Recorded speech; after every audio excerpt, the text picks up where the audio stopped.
Welcome to another trade of the day here at TraderTV.Live. Tesla reported earnings, and look, we're going to talk about how we had a long bias. They had some good metrics, but all wasn't roses, and I want to show you not just winning trades, but also losing trades and how you can manage your money. First things first, we always start with a higher time frame look. When I sit down, I look at the levels. I don't care what my bias is. I want to see what's going on my 15-minute chart. You're going to see immediately, the higher low that we're able to put in off of this 620 is going to sit right there at 635.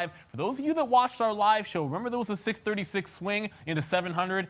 Put that one down. We love that level for you guys. And then we had another higher low here after we put this in at 643. And then the last one, which we had just in the afternoon yesterday's session, 655.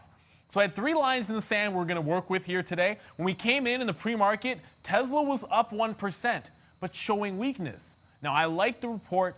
I wanted to be a buyer of Tesla today. I was a buyer of Tesla today. The key thing is I waited for my lines in the sand to be able to get into position, and that's the only way that you can manage to not blow your entire day when you have a downward trend. This is important, guys, because sometimes you're going to be wrong. And it is how you manage your losing trades that's going to determine your career and the success within your career. So as we start falling off the open, I know the 655 price area is my first what I want to buy in front of. We're able to catch a little bit in here, and then it comes right down and immediately tests the even dollar at 650 below. So that's where I thought the term was going to be. It's about this 53 to 55 area. We're going to give it some room. We wait till it actually bounces in that price range. We add only on the way back up when it bounces. It cannot retake that 655.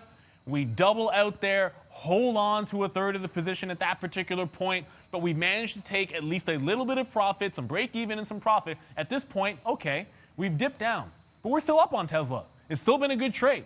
It then comes a little bit lower, retests that 50 area. We're like, okay, I get stopped out. Now I want to play that next level to the downside. What's going to happen here, the only real serious misstep that got made for me here in Tesla was when 50 broke and presented as a failed break.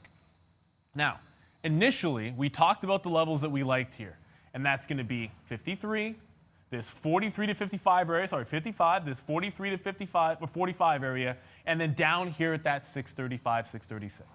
650 is a nice round number, but it's not on that list, guys. And then still, I took the failed break, and when it came right back up, it's like, oh, rejection of a 50 break. We're going to the upside. I get in here instead of waiting for that test at the lower level. That was a huge mistake. I do get it in at the bottom, and they get stopped out. Now, the reason why I'm not able to hold here, despite it being my price area, is because we've taken risk up at 50.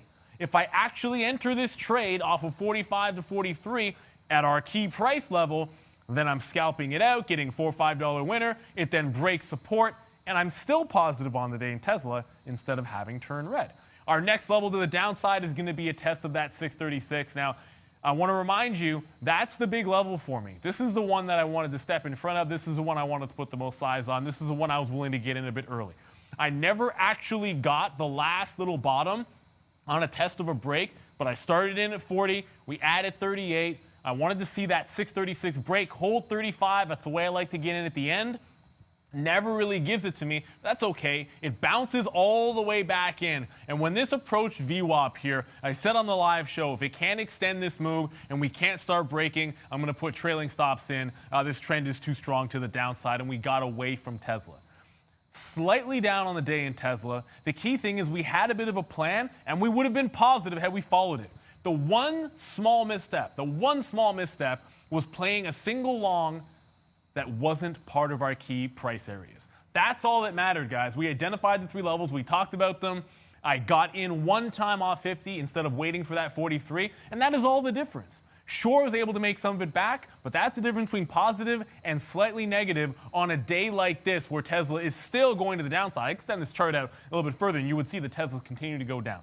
It's all about how you handle your trading plan, and when you are wrong, that will determine your long-term success in trading. I hope this helps some people. Were you positive on Tesla today? Did somebody find their way into shorts? I would love to hear about it in the comments below, because I couldn't find my way into the shorts. Of course, watch our live show every single day, morning and close, and see you in the market.